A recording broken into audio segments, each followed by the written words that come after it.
NSUIनं सोमवारी नागपूर विद्यापीठाला घेराव घालून निदर्शनं केली। विद्यार्थी नेत्यांनी विद्यापीठाचे प्रभारी कुलगुरू डॉक्टर प्रशांत बोखारे यांच्या खुर्चीवर होपलेस कुलगुरूचा कागद ठेवून निषेध व्यक्त केला।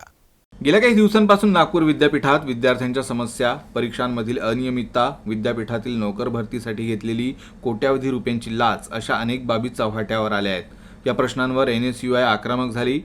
सोमवारी NSUIचे कार्यकर्ते आणि विद्यार्थ्यांनी विद्यापीठ गाठून कुलगुरूंच्या दालनात ठिय्या आंदोलन केलं। विद्यापीठाचे प्रभारी कुलगुरू डॉक्टर प्रशांत बोखारे यांच्याशी झालेल्या चर्चेदरम्यानही विद्यार्थी नेते चांगलेच आक्रमक दिसले आणि कुलगुरूंकडून योग्य उत्तर न मिळाल्याने विद्यार्थ्यांनी कुलगुरूंच्या खुर्चीवर होपलेस कुलगुरूचा कागद ठेवून निषेध केला।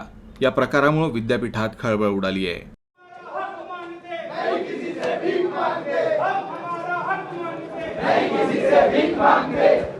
Sir, I think exam